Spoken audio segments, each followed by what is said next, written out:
Okay. Sorry I'm a bit delayed since I very complicated. Well, let's have a review. We had a discussion about the interest rate last week, right? And we all know that the interest rate regard the valuation gaps between the same amount of money in different times. Say in one day, 1 month, or 1 year, or in 10 years. We also had a discussion about 2 weeks ago about time value of money. That means the value of money can change when it travels with time. It's very important because we use a lot later. And also, we had a discussion last week about different forms of rates.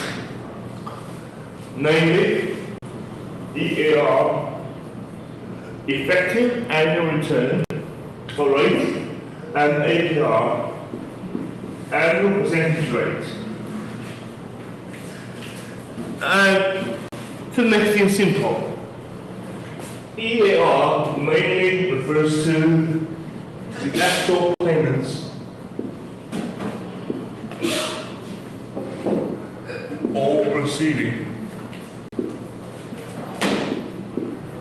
while APR is more frequently used as a quoted rate. Quoted rate means that something you can see on a piece of paper.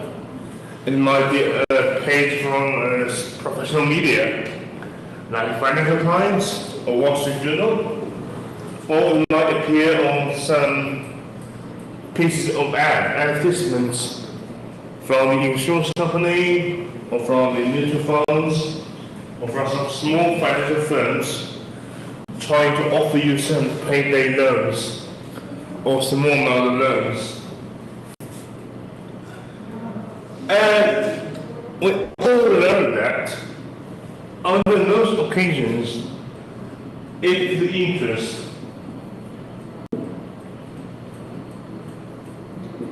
is accrued once per year,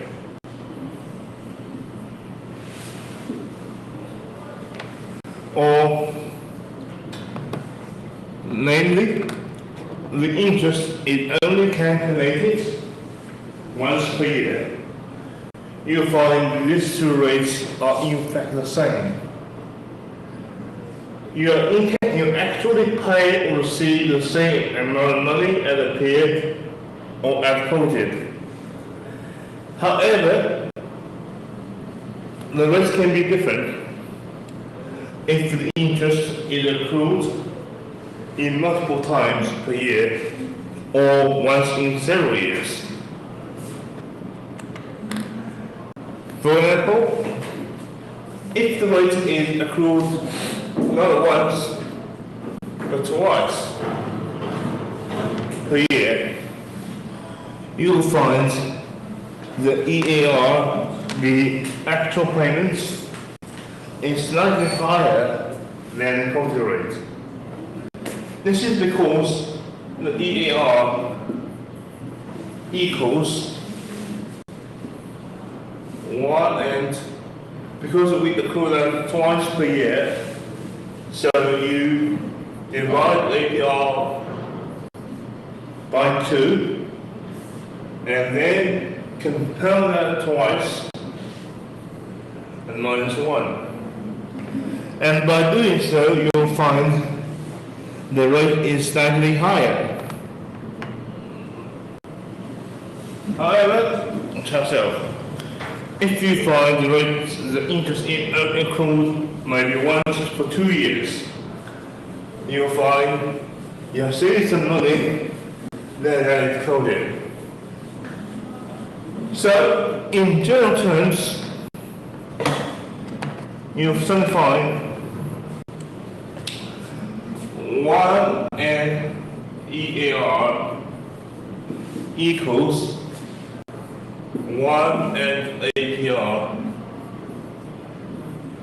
divided by the time accrual every year, and then compound for k times minus 1. Oh no, minus 1, sorry. A big mistake here. So this is a way that we can convert the APR to EARs, or in different way. And always remember that EAR is calculated on a compounding basis. Or if you don't know what a compounding is, only components interest. That means that when you receive interest for each period, you do not withdraw the money, and you put the principal and interest back into the account, maybe for another year or for another month. So your money, the principal, can grow like a snowball, growing to be bigger and bigger. For EAPR, however, it is based on a simple interest forever, and there is no compounding required.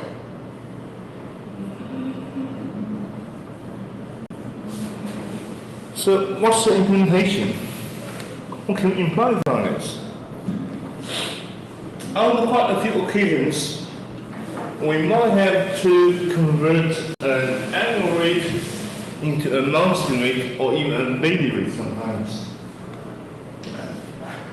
And for the EAR, things can be very complicated. For example,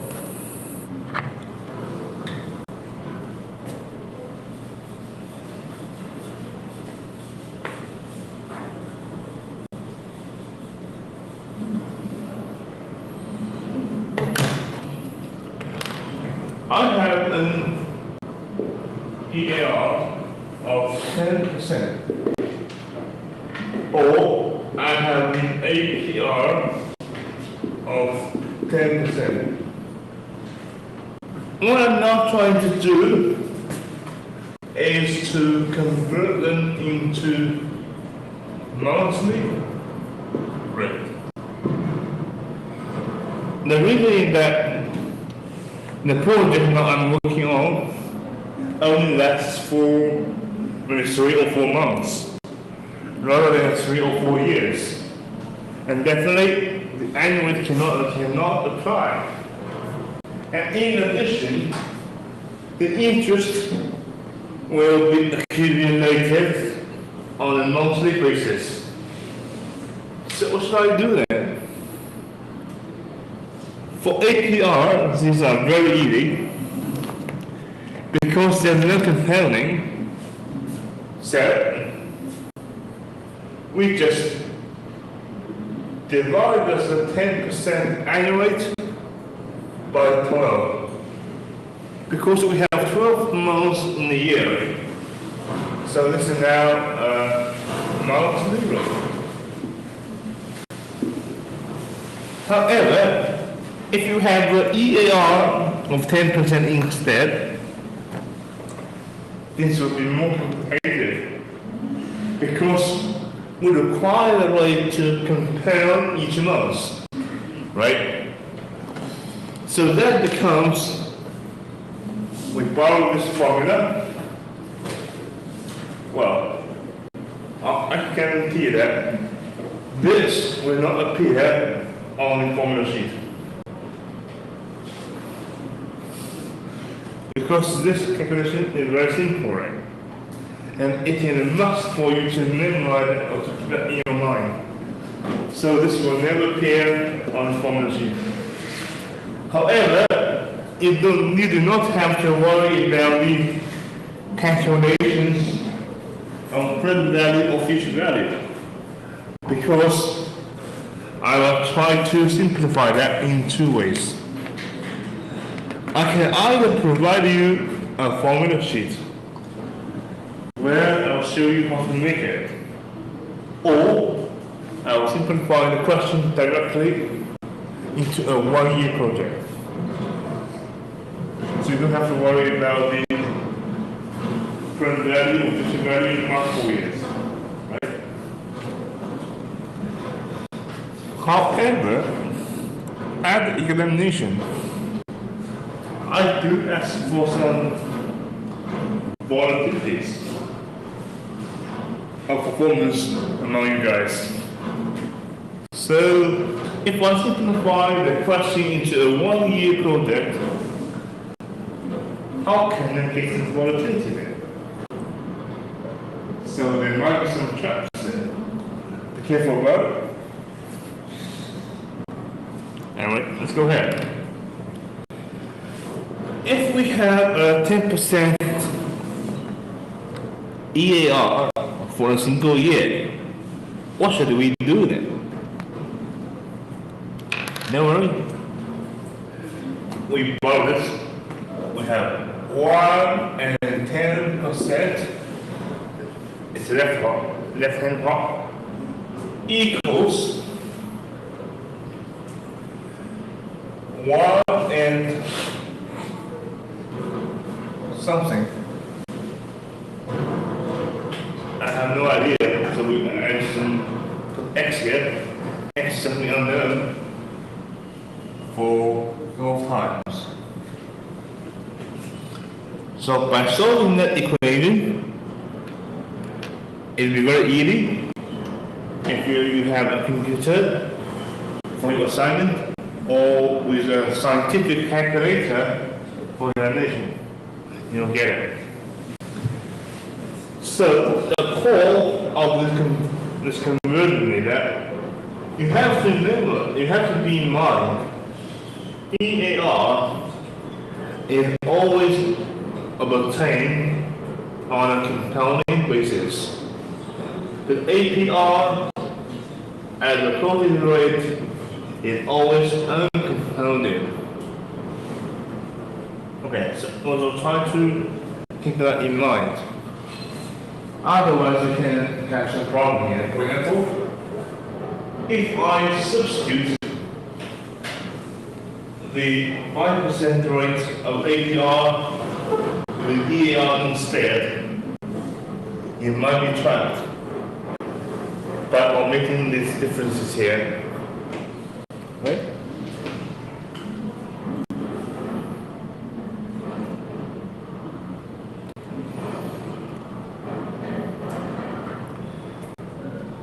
Let's go, we're still here, right? That's it.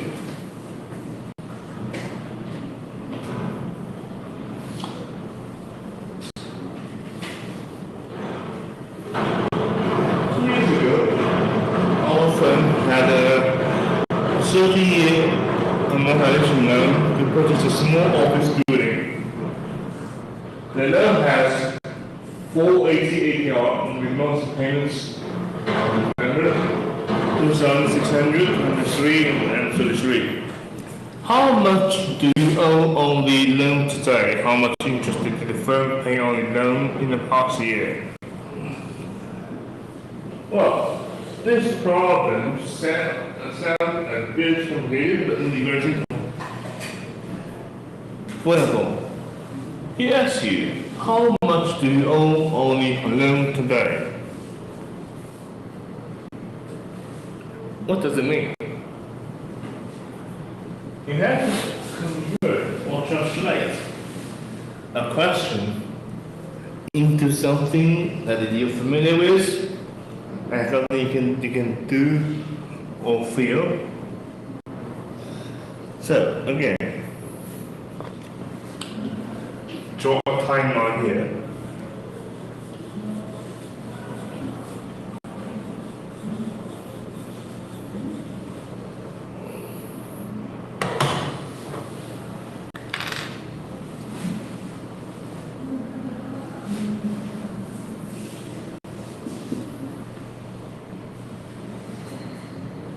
You say 1, 2,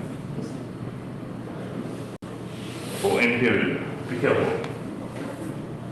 This is a 30-year contract. But the payment is made on a monthly basis, right? So we have 360 months, right? And in addition, he's asking that, how much do you owe to the bank now? And this loan started 2 years ago.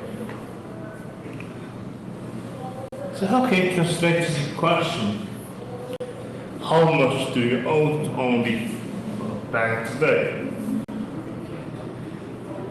Well, if you're in the middle of a contract of a loan, you have two parts. For some part of it is something you have repaid, and for the others, it's something you're willing to pay, which is unpaid. And how much you owe to only bank loan today means the present value of all the amount of cash that you're going to pay in the remaining years, say 30 years, right? And also, how much interest did you first pay on the loan in the past year? It's a very interesting question because when you are stepping into a mortgage for a house when you graduate or for a car, you find that you're having equal payments every month. Say you're required to pay 3,000 or 4,000 per year or per month.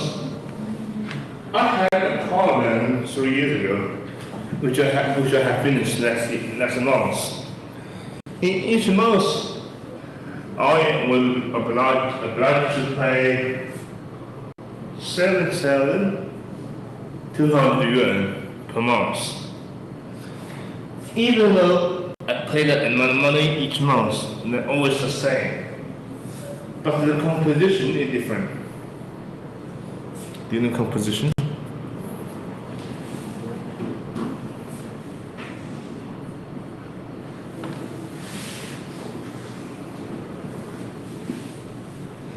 So, for example, I have 7,200 per month. This is my due. Composition means the payment can be divided into two parts. For some part of it, it's the principal. For the other part, it is the interest.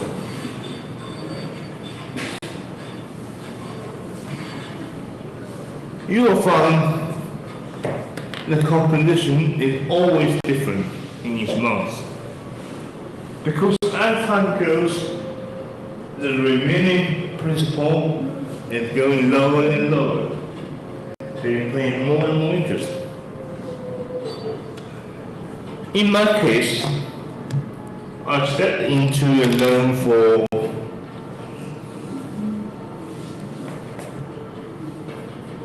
212,000 3 years ago. This is the principal. But I have to pay about 30,000 as interest. Not for 1 year, for 3 years. So the annual rate is about 3.5% or something. Well, this is not offered by a bank, but indeed by Toyota.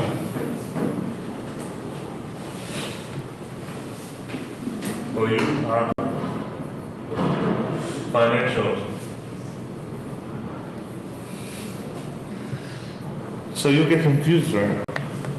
Why does the car company intend to run their own finance program?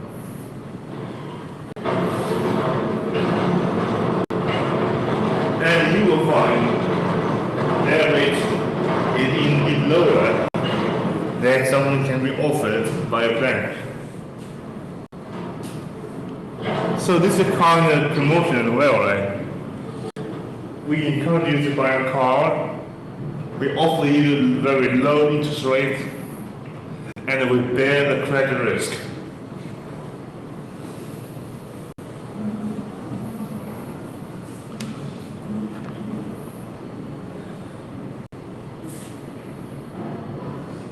Okay, so the second question here that they're asking is, for the payments in last 24 months, how much interest have they paid?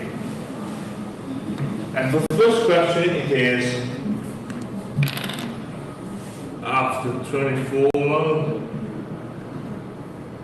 For this part, it's still recorded paid. So what is the current value of the stream?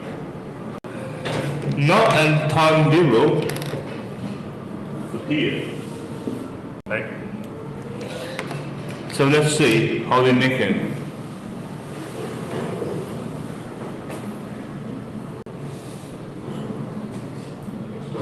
First thing, again, you have to convert the annual rate into a monthly rate. Because the full 80% is in fact an APR. And the payment of the loan is made on each month. So you will need a monthly discount rate.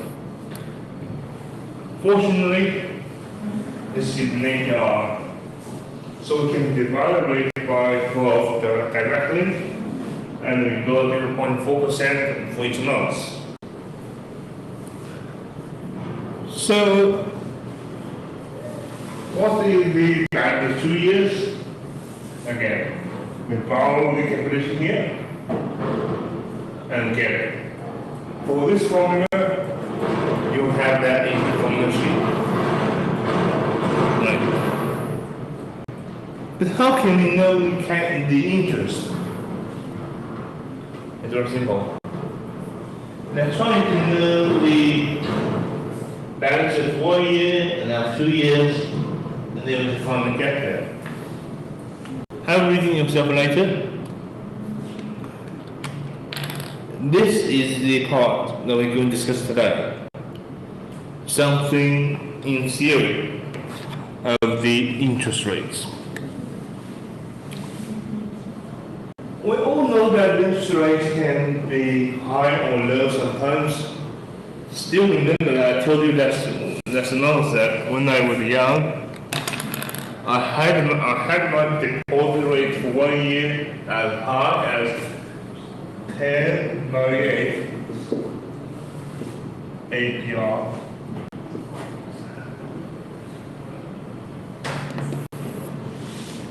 That happened in late 1980s and early 1990s. And as a young boy at the time, at the age of 6 or 7, I feel very happy about it. Because that means if I deposit 100 yuan into the bank in 1 year, I will get 11 in extra, which sounds really good. Because at the time, both my parents or even my grandma had no knowledge about inflation. But we did feel that. Because we suddenly find the price of the pork and beef went very high in a single year. Or we even can use the word we call skyrocketing. And we learn later in economics that this is called inflation. That if you will find 100 yuan today cannot worth that much 1 year later. It's not about time value, but it's about the fact that the price going high. To have some common sense or have some real example, I got this. This is a menu,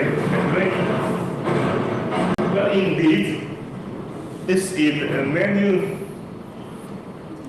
from a restaurant that I did favor and a pasta. Because that was indeed a bar. During my 4 years at Lancaster, I spent quite a lot of time here for my normal supper. Well, we had a joker for students who have spent years overseas. They might not be very successful in academics, but they do have a very good skill cooking. Do you know the reason why? I never cooked for any food before I went to Lancaster in 2011. Once I got there, I started going, well, I have some scholarship, and which was £1,100 per month. And I have no worry about my food, right? I can just go to the restaurant to enjoy. So, in first 3 weeks, when I arrived there, I did not do any cooking. I did not have a cleaver, set up. And I don't have anything like a rice cooker or anything like that. But after having burger, fries, and pizza, fried chicken for 3 months, I cannot bear anymore. And it was fine to them. So, this menu or this image was captured last week from the official site of Lancaster University. And it is right here. So let's see. How about the inflation in UK in past 10 years? You'll find things are not very expensive, right? They're all made in GBP pounds. For a chicken burger, a beef burger, they're always 480. Do you think that's a good price or not? Well, but let me tell you, at the time when I was there, the price was $4.99.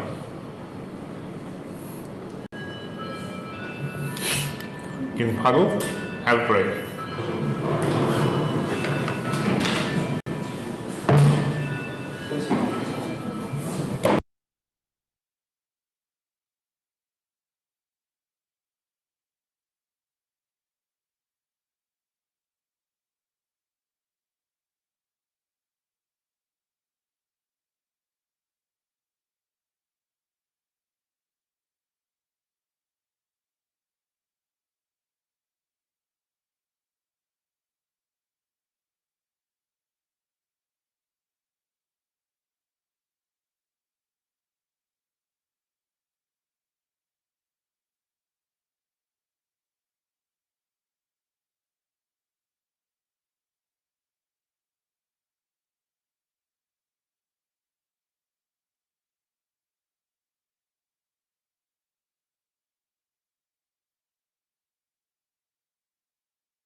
let's see how the inflation curve works.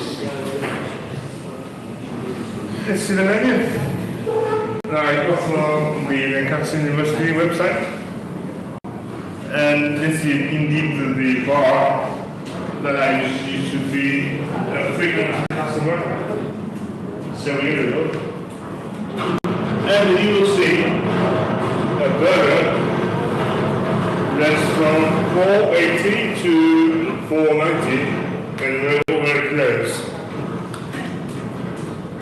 But several years ago, when I was there, I used to pay $4.99. But remember, what I did receive for the payment of $4.99 is not only a burger, but it is a burger meal. Well, when you go overseas for a further study, burger meal might be a very important part to sustain your life. Well, burger meal means 3 parts.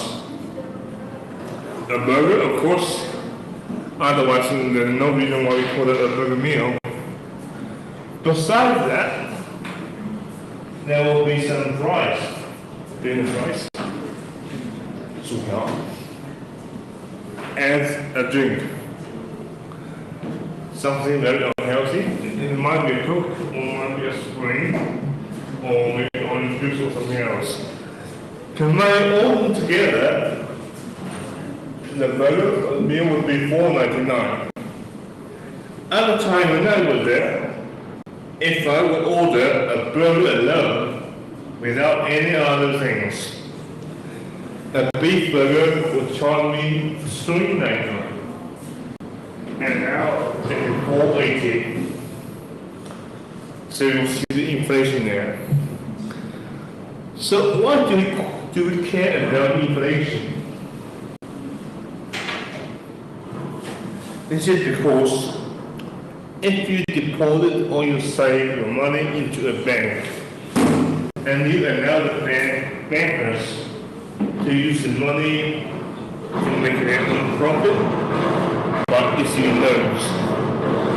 And one year later or several years later, at a compensation, you will receive some interest. However, you have to think about whether you should put the money in the bank account or not. This is because with the increase of money in terms of interest, the pricing of the consumption is also going up, which is called inflation. For example, if you have a rate of 3%, that means in 1 year you have 3% of your money extra.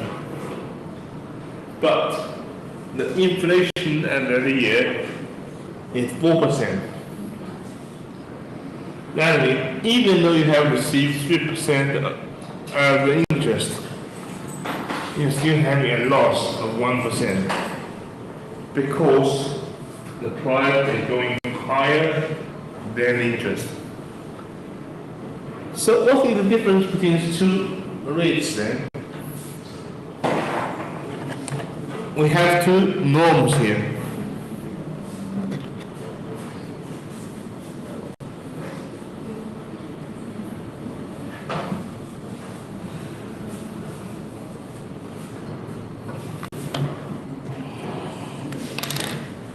We have a term we call that nominal interest. And we have another name for that term we call that the real interest.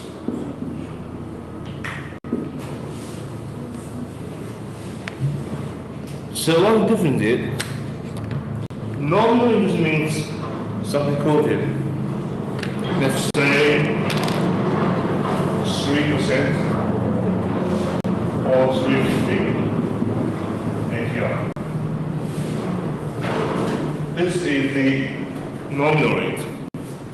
That is, if you put money into a saving account in 1 year you will receive this amount of money in extra.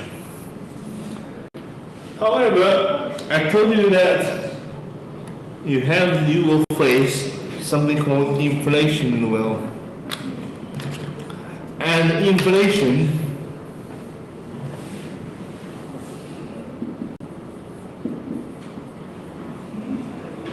unfortunately it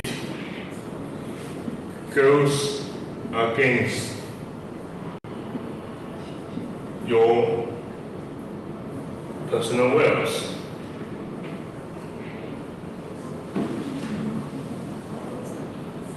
The reason is that with inflation, you will find the money in your pocket and in fact losing the value. Even when you have some compensation from interest, but you still have inflation that is lowering down the money, the value of money. So,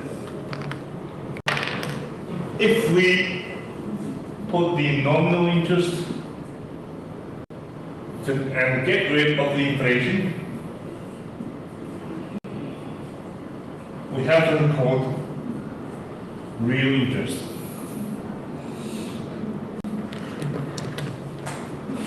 Now have a guess. Nowadays, are we having a positive or negative real interest? If you decide to put the money in a saving account in China,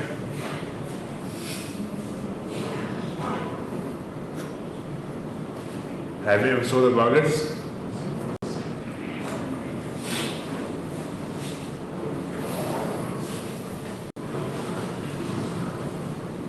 And that is why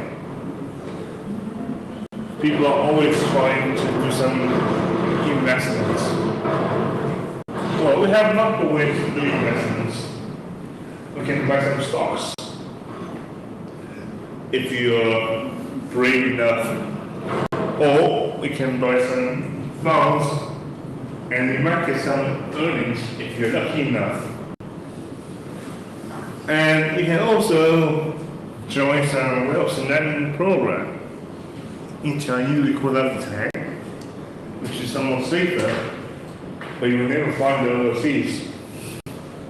Because when you go to the global market, you'll find it's very rare to see something called wealth management product out in China. Instead, they have something similar, but in a different form. They call that retirement plan. That is, they will do some financial arrangements for you to make sure that the value of your wealth can never go down too fast. And in 20 or 30 years when you retire, you have some money to enjoy your life. So this is called a retirement plan. But they do have something interesting that is not available in the Chinese market. For example, they will have some hedge funds. The rate is always very high, right? Anyway, they have some commissions. I had an investigation about the funds, and I suddenly find how poor I am. Because for most hedge funds, the entry level is about 1 million US dollars. And definitely, I even don't have 1 million RMB here, let alone 1 million US dollars. So forget about it. So why do people are so encouraged to do investments? And in China, we do have some other forms of investments. And not a good idea now, very wide idea several years ago, to buy some apartments or buy some houses, right? But why do you do this?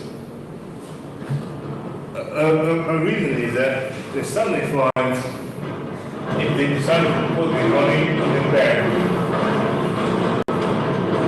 the value of their wealth is not going up, but going down. And they'll try to stop this sliding down. What can they do? Well, do some investments. Well, we have strict definition here, and you get to define this. Well, we have a term we call purchasing power. This is very commonly used in international economics. When we try to compare the currencies in different countries, it is very hard to do that. How can you compare a $1 in US with a £1 in UK, with a €1 in France, and with a 1 RMB in China? It's very hard. Some people will say, well, that's simple. You just spend 700 for a phone, and in China it can be 5 or 6, 7. We have exchange rates. Well, you're right. But if we turn to some daily consumptions, for example, the happy tap water. Do you know that? Well, we pay 2 or 250 yuan here in China for a tin, right, for a can of that kind of water. But in UK, when I was there, it was £150. And in 2008, it was my first time to go abroad for a conference. I was in Honolulu, Hawaii. The price was $150 US.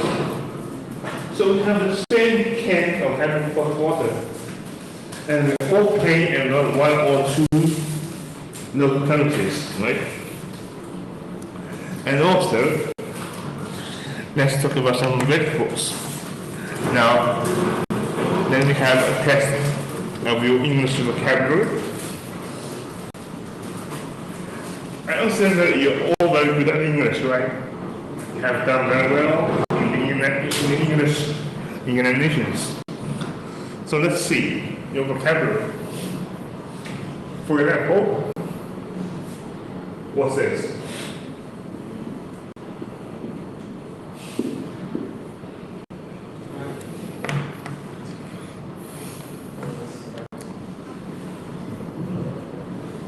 Try to read that in Cantonese and get it.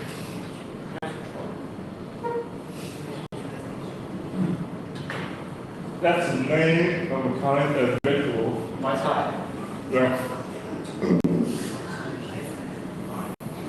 Actually.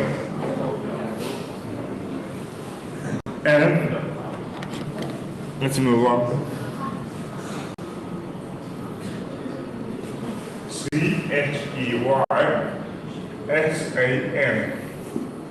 CHEYSAM. You're right.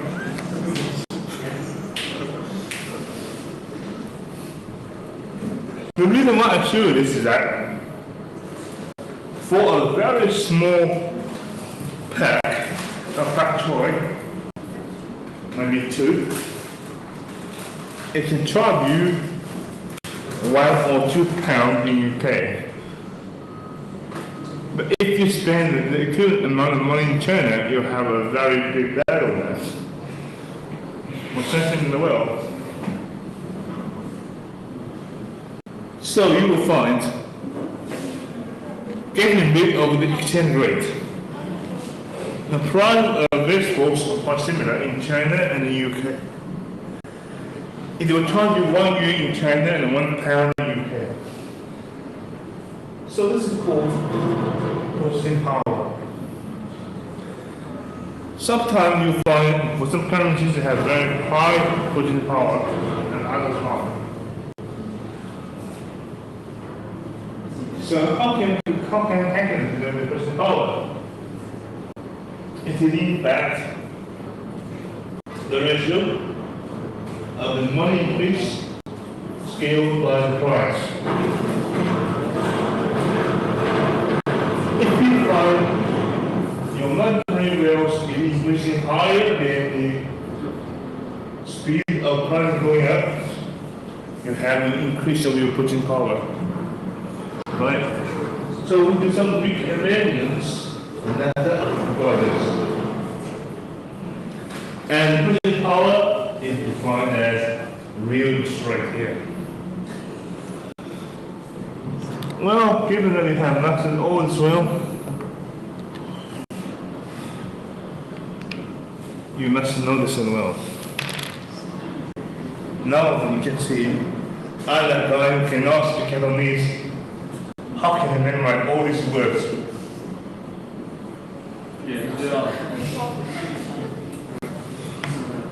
I got crazy, you know, at the first time I seen all these things.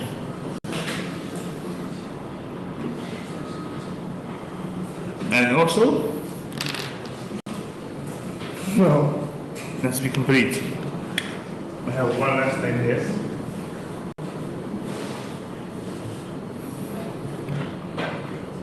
It is CHOWNERN.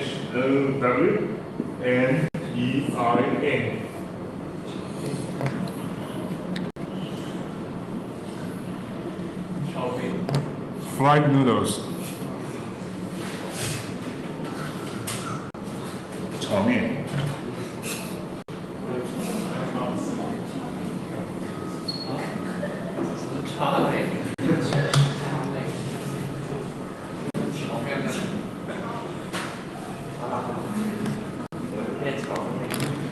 And you must know this as well.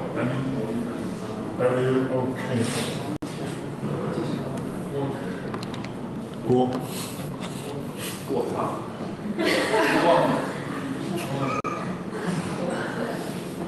Well, this will never appear on any English textbook.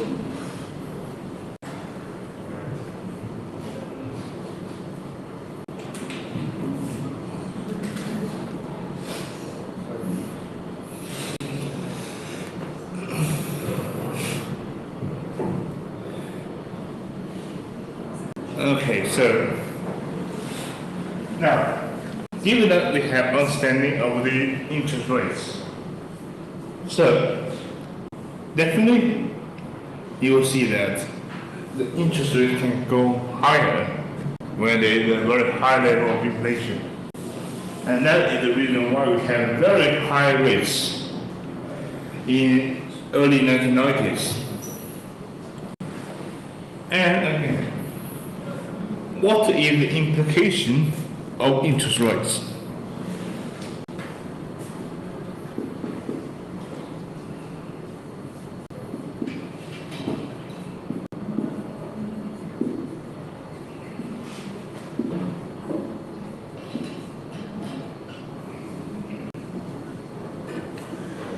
Well, first, we will see that it can be impacted by macro economic factors. That is, if we now in a very stable environment and we have a very good perspective about future, and there is no financial crisis, there is no war, we have no reason to set a very high rate of interest rate.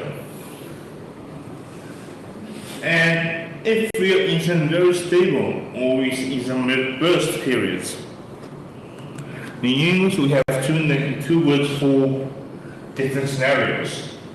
We have a boom period, and we have a burst period. Boom period means that everything goes so smoothly and you don't have anything to worry about. For example, the US housing market before 2005. The housing market in Shenzhen in past 10 years. And the stock market of the United States before this year. Right.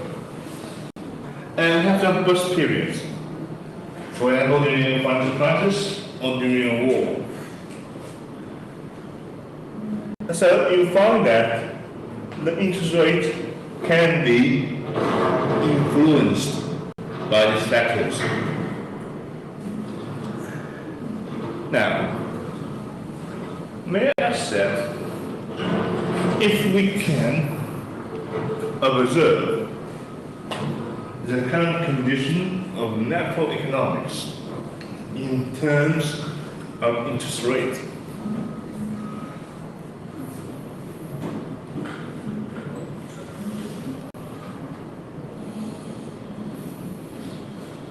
And here.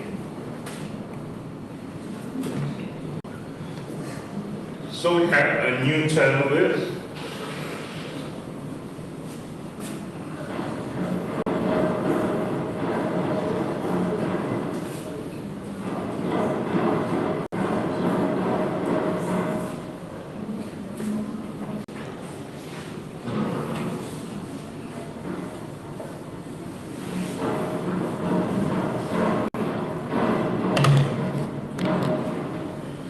We have quite a few terms in finance. We call that term structure. Well, before having a discussion about term structure, we have another word. We call that yield.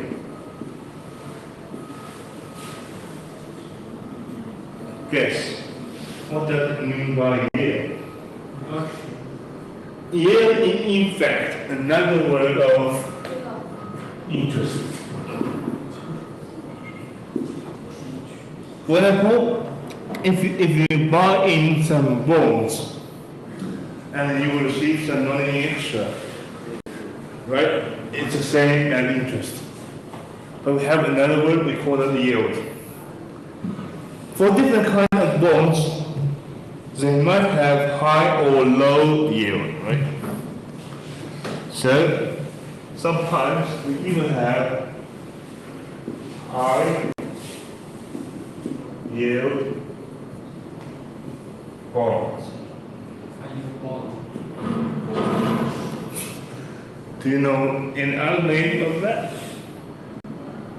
High yield bonds also means junk bonds.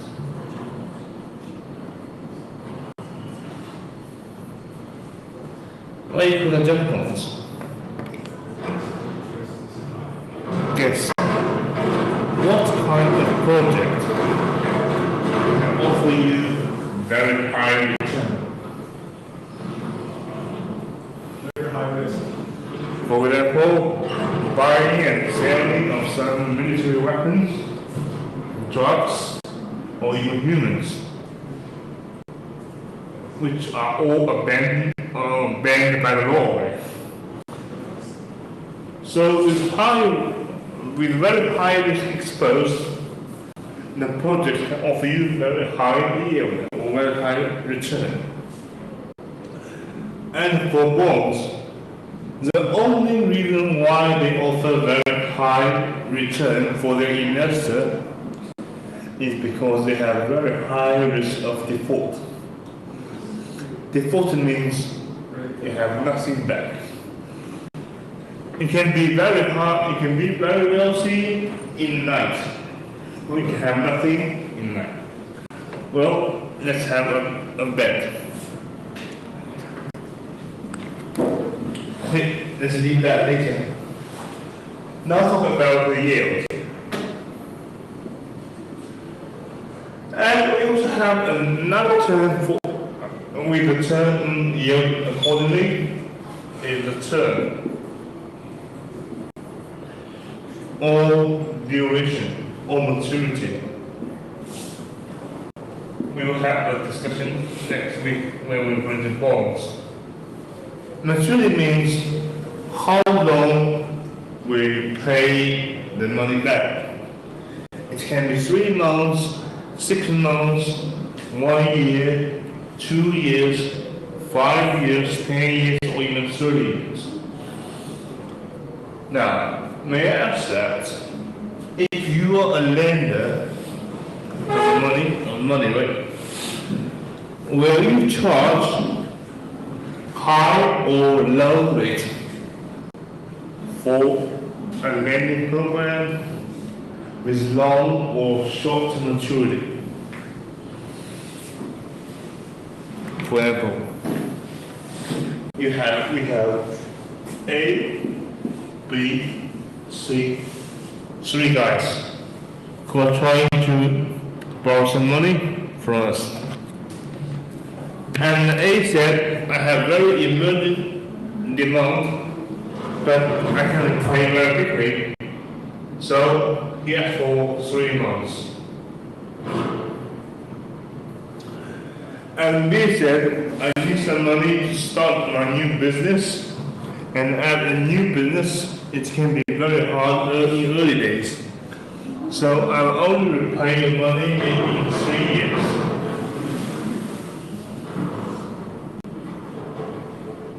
And C said, I'm borrowing some money to sustain a very long-term program. So I'm asking for 10 years. Based on this, assuming that A, B, C comes with very similar characteristics, so the default risk is the same. And we must set up different APRs, right? APR 1, APR 2, and APR 3. We will set up 3 rates for those 3 persons.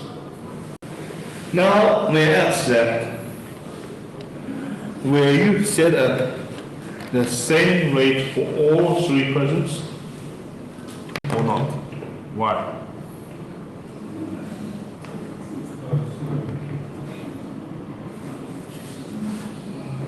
Why do you want to set up different rates for them?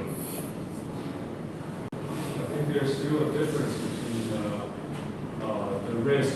Assuming that all 3 persons comes with the same level of default risk.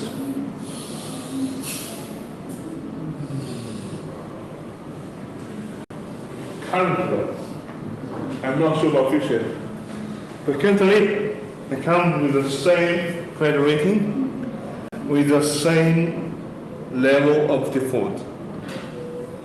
Or they are all very good people, they never default, according to the current evaluation.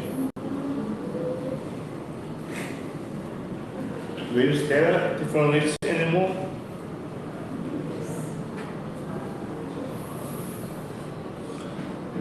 Now it refers to the determinants of interest rates, right?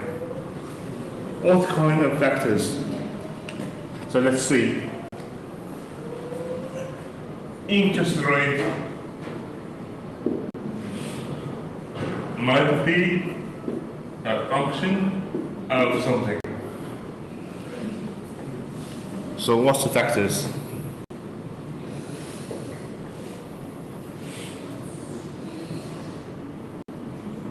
Have a guess. Well, in fact, you're right. The default rate can be a problem. But currently, they might have the same level of default risk. But things can change. It is very unlikely to change in 3 months, right?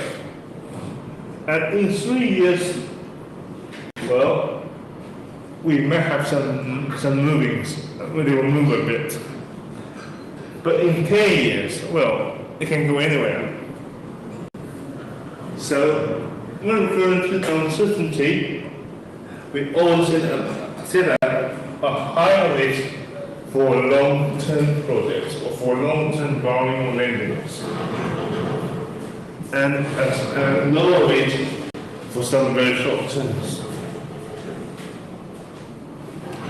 This is one about the risk. So right up here,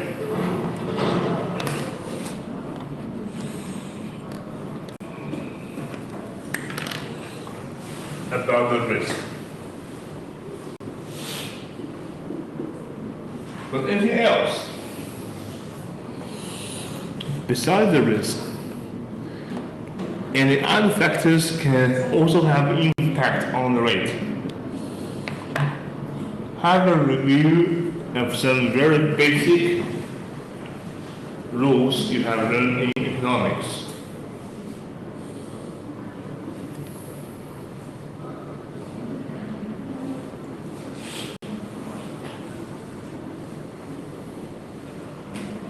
May I ask that, is it very difficult for you to find a space in the library now for study?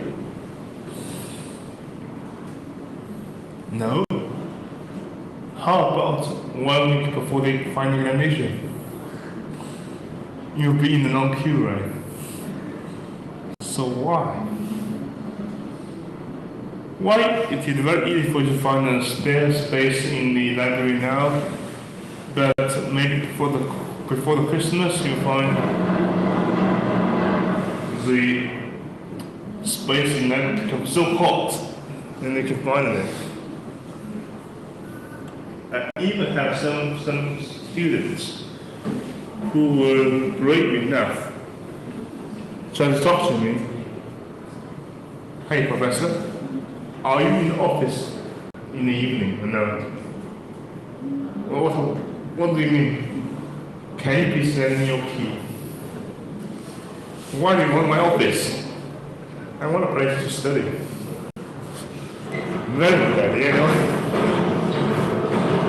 I replied saying, well, you can have my table, have my computer, have some snacks, and tea or coffee if you want. Anyway, just joking. So they asked, why do you find it very difficult to find a place before the final examination in the library? Which is not so difficult now.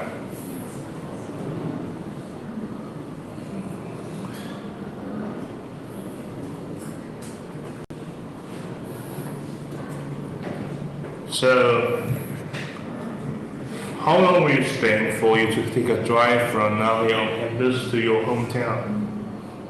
If you're in one province, maybe 4 or 5 hours and those forever. How about that before the national break? 2 years ago, one of my students saying, "Hey Jun, I'm going back to my home for the break." I said, "Okay, we should enjoy." And he even brought some cases of mooncakes. We need to enjoy the holiday with the families. And so when I wake up on the second morning, I sent him a message. "Hey, show my best regards to your families." He replied, "Sorry, it's too early. I'm still in Guangzhou." I said, "How about the mooncakes?" "Sorry, they've gone." "What do you mean by gone?" "They became my supper last night and my breakfast this morning." So again, what happened? Why will we have a traffic jam before the break? But there's no jam now. Now, if you're brave enough to have some gathering, you'll find the restaurants around campus are very empty. It'll be very easy to find space. What happened there?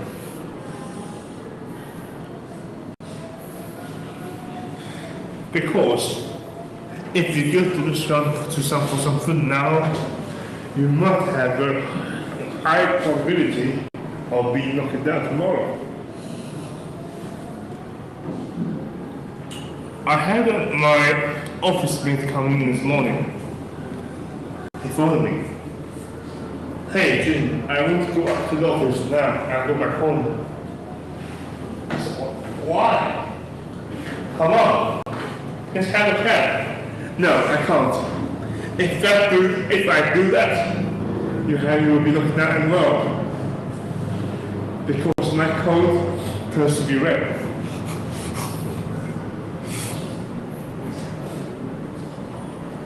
Now, may I ask,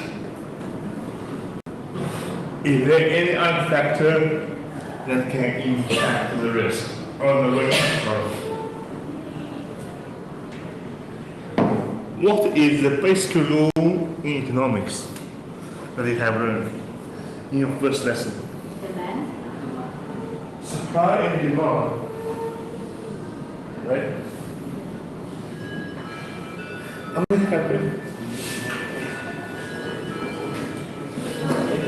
So, anyone down here?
2 seconds are actually the most important.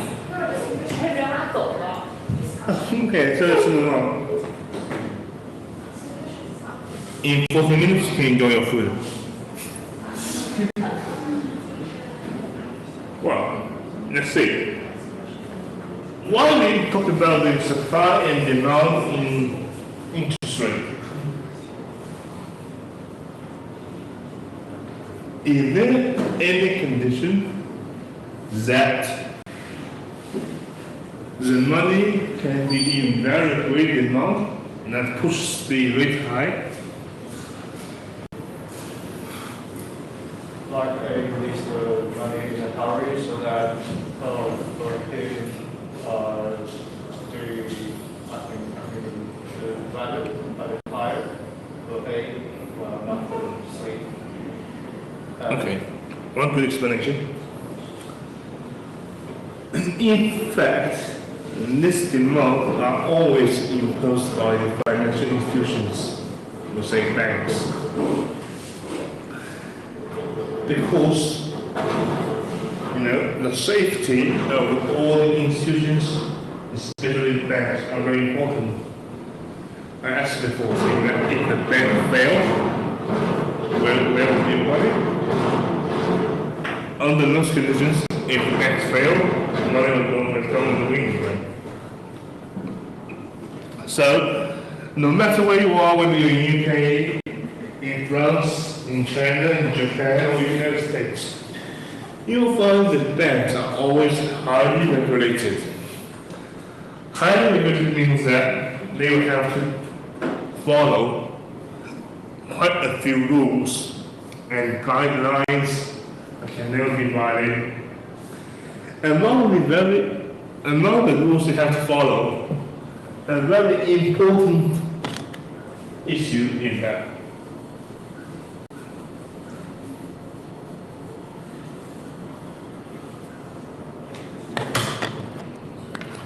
we call that regulatory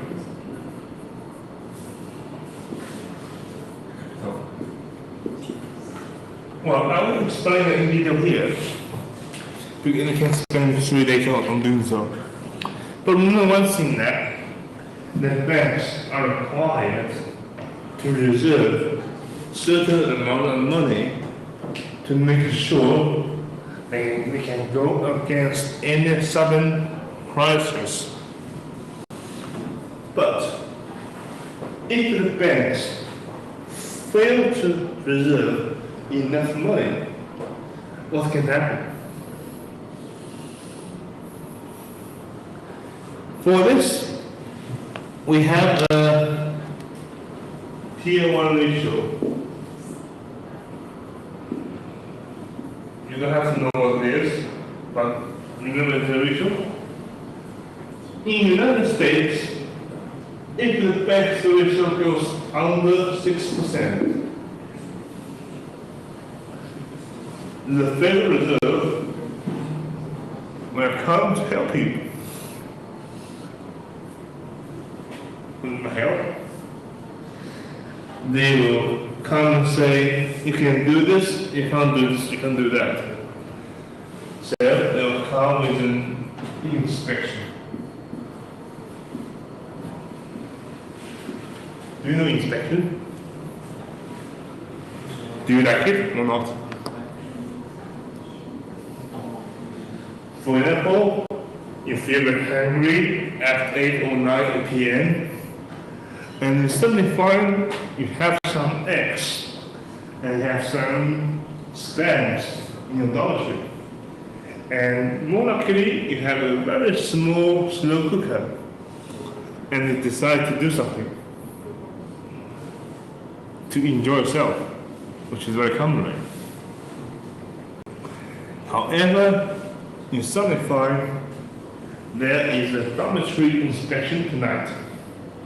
How do you feel about it? Don't know that? Well, if you don't mind, let me explain that in Chinese for you. Actually, we don't have a dormitory inspect. Oh, really? That's really nice. I feel I had a nightmare in my undergrad times because I studied at the Nanjing Normal University, and the school was very famous for its very strict management in dormitory. We have inspections twice or 3 times per week, randomly. You never know when or in which day they'll be there. And we even have restrictions that you can never bring any food back to the dormitory. You can't understand it. So you will see a lot of guys sitting around the roads enjoy the food.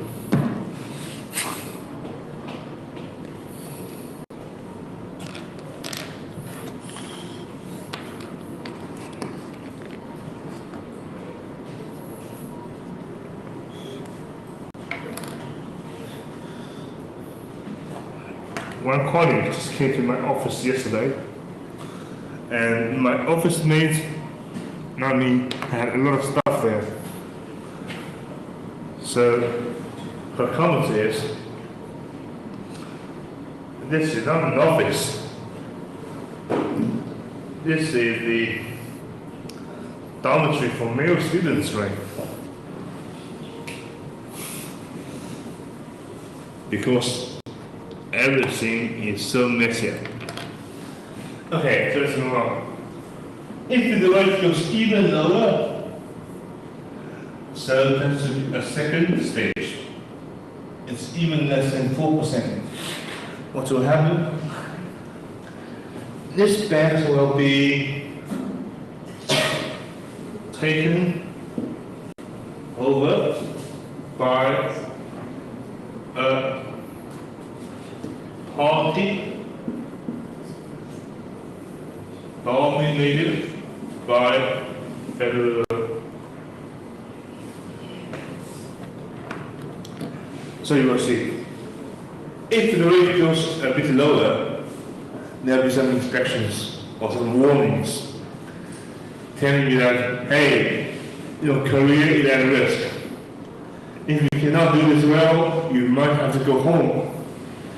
And if you do not do anything, and the rate goes even lower and lower, to 4%, well, 2 words, go home. Definitely, you will not let that happen if you are a vacuum manager, right? So what will you do then?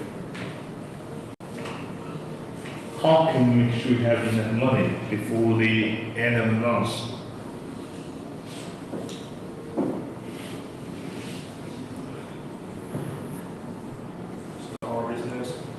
Well, for example, you feel very concerned about your final graduation, and you find that if you fail, the scholarship can go, and your parents can make you a very happy summer vacation.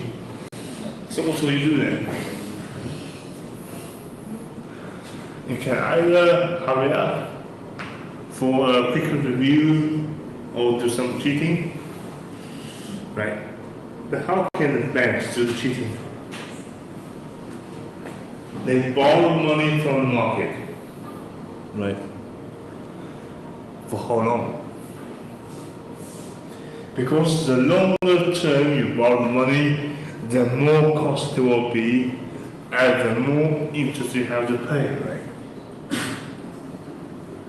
How can they satisfy the requirement, but to minimize the cost of borrowing?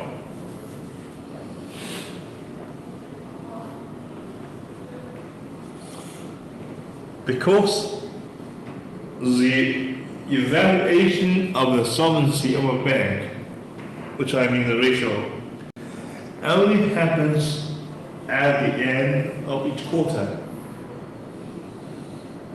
So, we borrow money for 24 hours, right? And then we'll pay it back. So, if the economy is not so good, you will find the very short-term borrowing market comes to be the very high rate in that day, which is very common. Normally, we suddenly find that the rate goes up with the maturity or with the duration. But under some scenarios, you will find even a short-term loans can charge you very high rates. This is because the whole market is demanding for money. But under which condition can the market demand that amount of money? Not only the banks, but maybe also the commercials. When the economy gets cooling down, right?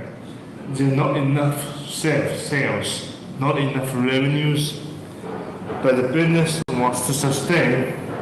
They will need to borrow some money to overcome a temporary shortage of money, cash flow. So, we have a term. We call that term structure when referring to different rates for different maturities. We can even plot the different rates into a diagram.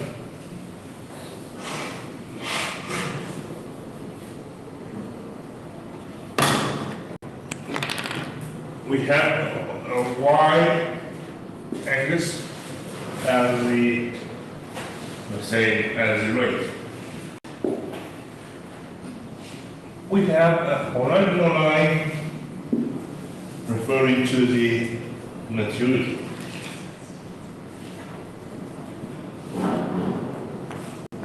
So now, we plot the rates in different maturities on the diagram. Let's say 1 year, 2 years, 3 years. And normally, we will find the APR goes up higher for when the maturity comes to be larger, right? So we have a line here. So it's like this. This is a normal condition.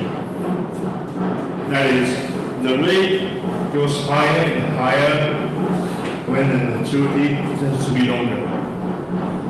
However, what can happen if the market are now in huge demand of short-term money?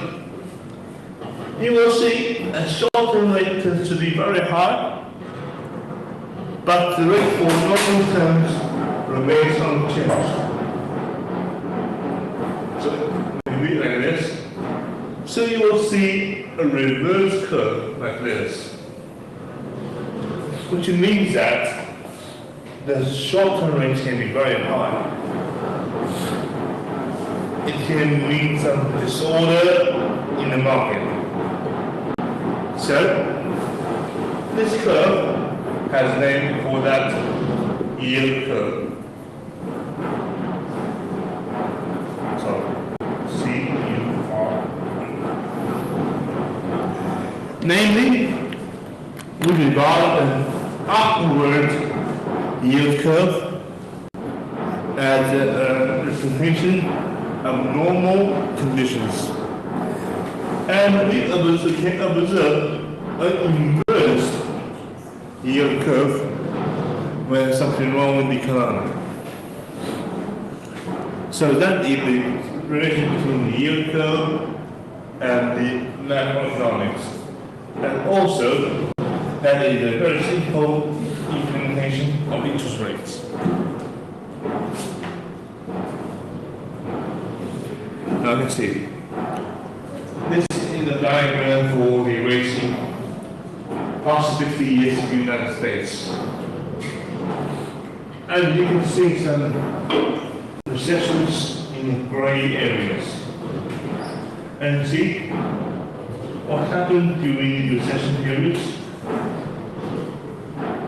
You're not going to see some inverted curves, right? Now, let's talk about the other determinants of rate, which is more commonly used as the risks. So, may I ask, what is risk?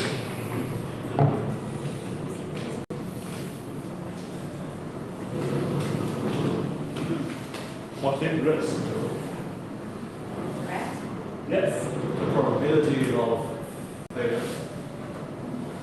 Failure. Failure of the economic or what can be risk?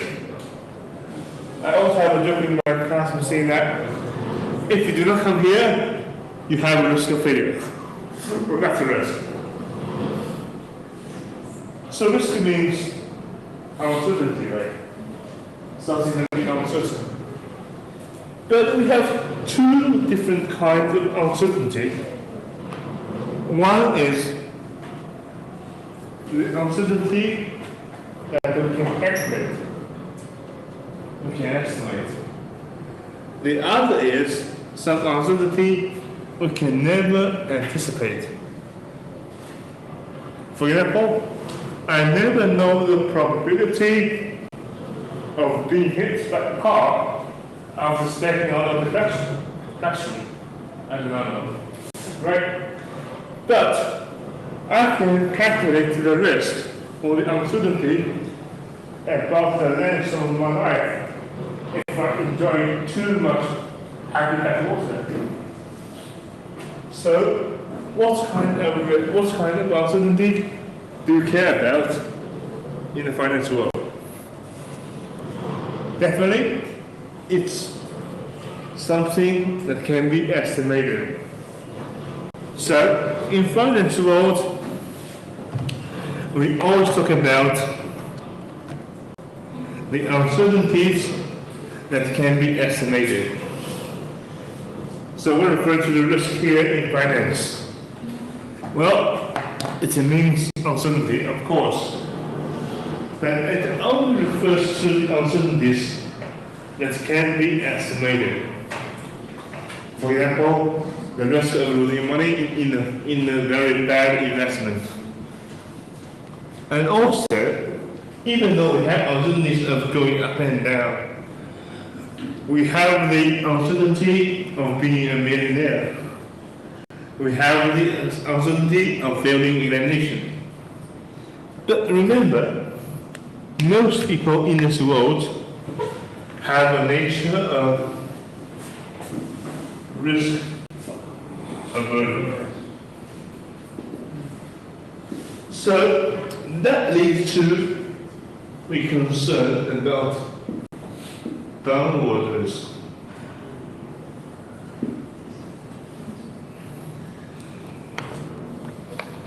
That is, we feel very happy about winning a lottery, even though the probability can be very low. But we too hate of losing money. This is because the risk aversion.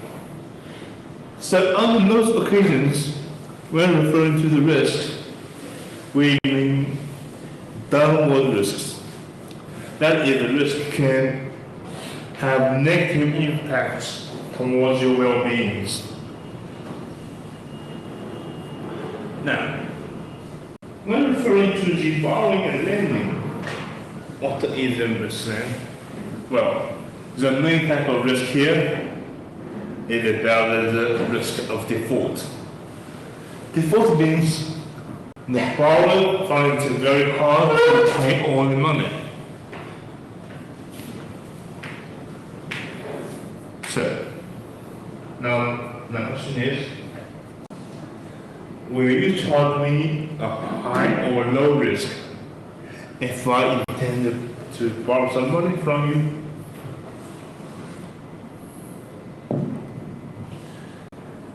Let me see. Oh, sorry. I forgot about my card today, so will you lend me 50 for my lunch?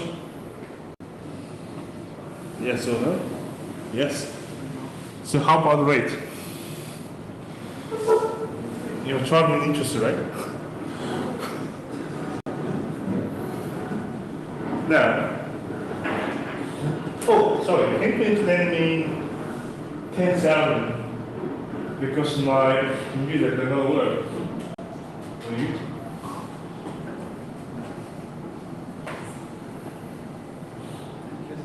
So, what's your determination? What's your determinants that relates to your final decision on whether to accept or to reject? When I'm asking for 10,000, it might be my monthly income. Right? So if the number is lower than my monthly income, you might want to lend the money because you have confidence that I can pay that money back. Well, 10,000 RMB is still lower than my monthly income. So don't worry about it. Now, let's turn to 100,000. Will you? If you have a loan, will you lend it to me?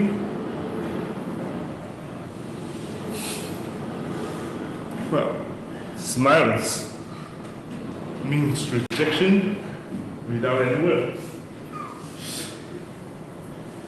So, if now, I said, if you lend me that amount of money, you have a very high chance of getting A plus.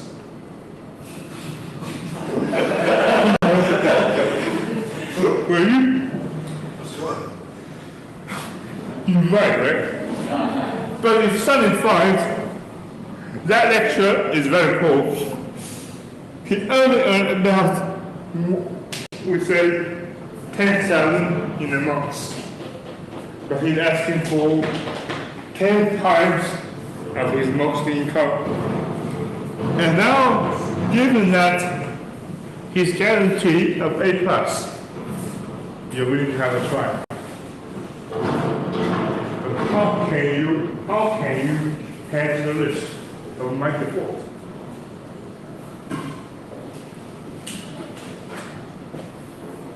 Or you just want to reject it. But you can never say no. You can say yes. But how?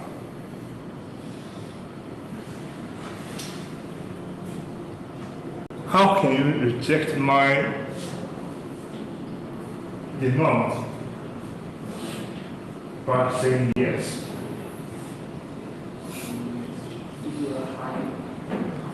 Good. Very smart guy. Yes, professor, no worry, I can lend you my money, but you have to pay me 100% of interest in a day. So I can make sure in 1 year I become the richest guy in China.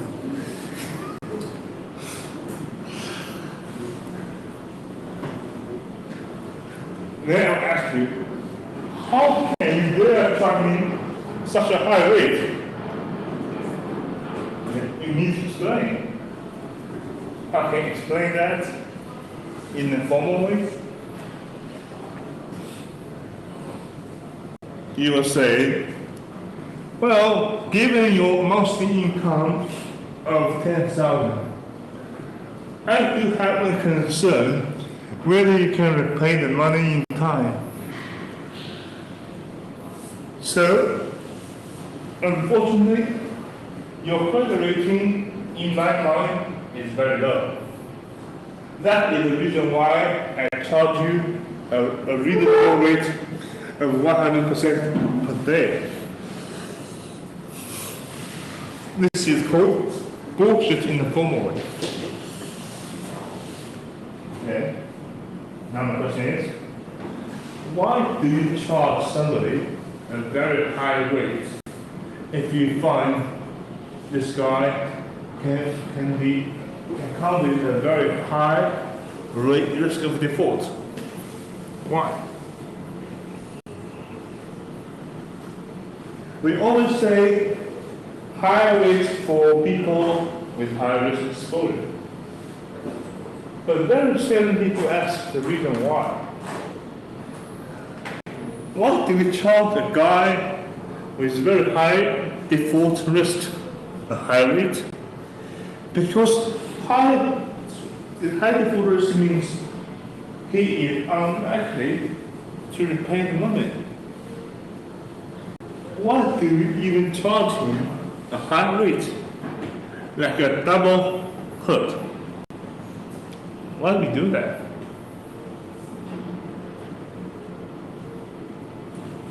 I put some words here.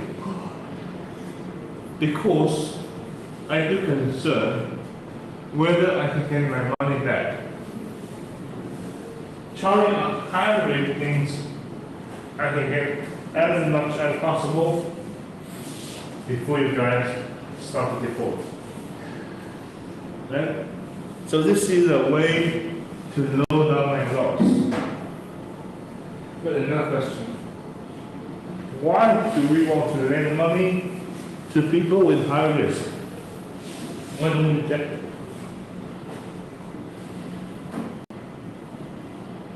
Right?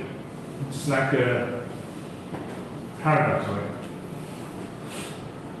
We understand that people with high risk of default can be very low probability of getting all the money back. But there's a And we even charge them very high rates that even lower down the probability of getting money back. Why do we do this? because there's still some probability that some of that can get back, so that we don't care about a single individual. That's right. Yeah. That is indeed the origin of the subprime crisis in the United States. Starting from 2001, quite a few US banks start to issue mortgage to people with low income or no income, with very few or even no documentation of their jobs. But why do they do this? This is because they can charge very high interest rates for these people, which increases the profitability of the banks. But what in case they cannot repay the money back? Well, that doesn't. No worry. We have a second layer of protection. We call that space. We call that platform.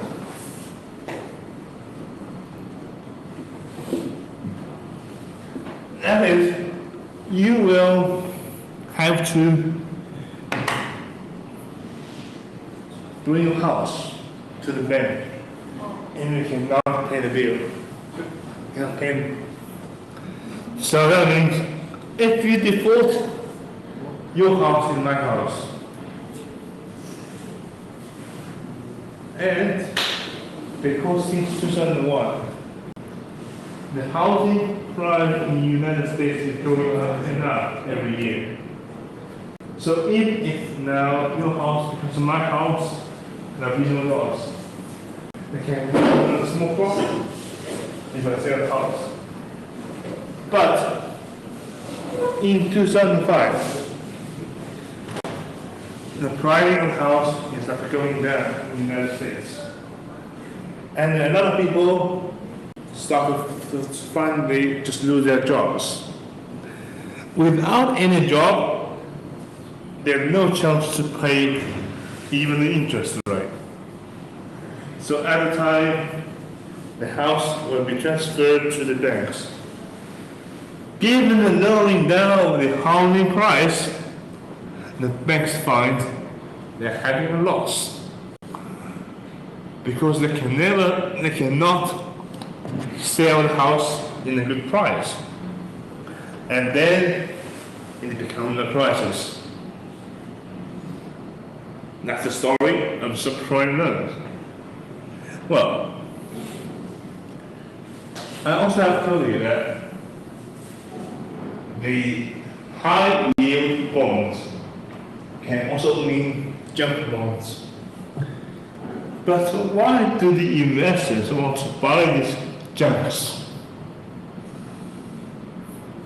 They know that it's high risky, they even call that junks when they buy it. Because it's like a gambling. If these guys do not default, we have very high income. If they do, we don't worry, because we have portfolio. We can diversify the risks. But when can we suffer from a big loss? When the economy goes down, everyone is not defaulting, you have no way to diversify. Well, diversify yourself. Right? So that is a strategy. But how can we measure the risk? How can we measure whether these guys have a high or low of default?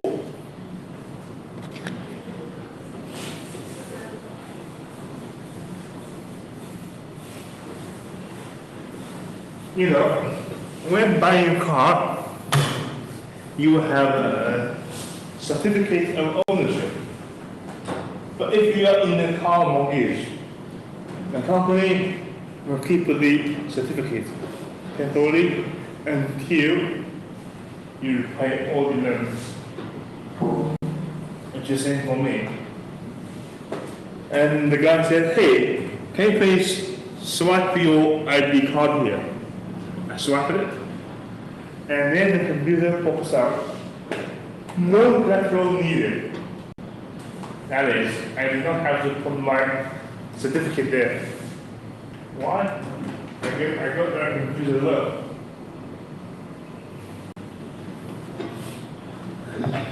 And the staff said, well, when certified, you are a college teacher. People in this profession come to you with very high reputation and seldom default.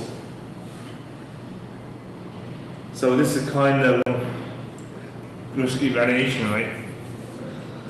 So when referring to the default, we have a way of evaluation. We call that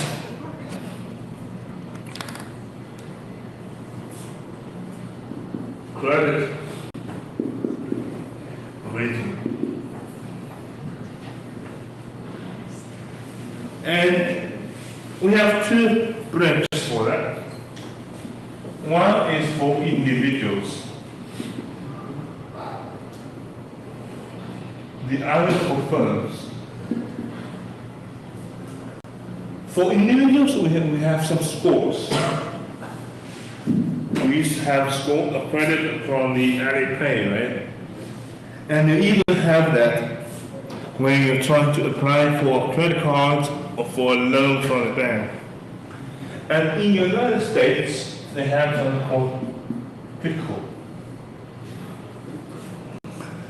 For firms, however, they tend to make some standardized procedures. So they have some ratings. The highest rate for the firms would be AAA. AAA means the bonds or the loan issued by this firm comes with very low risk of default.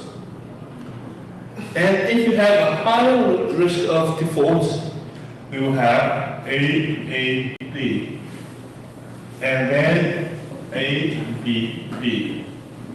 Move on. And for junk bonds, they all start with a C. So these are the junks. Now, what do we need this rating? Because for some industries, when they have some regulation of risk exposure, they are only allowed to invest in bonds that are highly rated. Now, guess, what is the industry?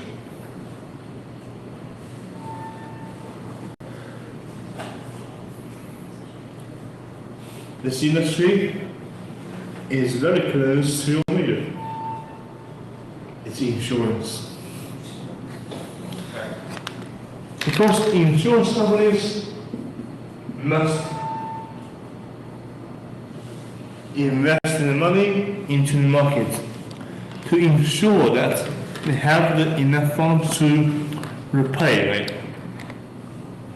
But given the importance, they are only allowed to invest in some we call investment-grade products. Investment-grade means some very high rate. This is to lower down the risk exposure of insurance companies. So let's see here.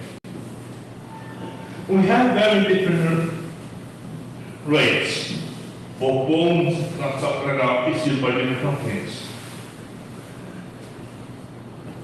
The first one is US Treasury. That is issued by the US government. We never say US government can never fail, but they are very unlikely to fail. So this is the low rate. You will learn that in finance, we always treat this rate as a risk-free rate. Right? Then Microsoft. Can Microsoft fail? Well, it might be, but a bit unlikely. Then, well, this is another book. Just have a look at the stock plan now of that. And then Union Pacific. How about Netflix? Will Netflix fail? Maybe. Very unlikely 7 years ago. How to say it now? Right? Because we now have a very intense competition in the industry of video streaming. 7 years ago, there was only Netflix and Hulu. Hulu is for TV shows. But now we have Apple TV, we have Disney Plus, we have CBS, ABC, Fox, quite a few. We even have YouTube TV. They're trying to reverse the cable TV market in the United States because they charge less than half of the traditional cable TVs. Because the cable TVs in the US are really expensive. So, the important the way we evaluate the risk comes with a model. The model is called CRM, Credit Rating Model. But we never know the details of the CRM of agencies because they're always confidential. So anything else? No? Very good. Just on time. So 1 minute left for you to enjoy the meal. 1 minute competitive advantage. Good luck. Thank you.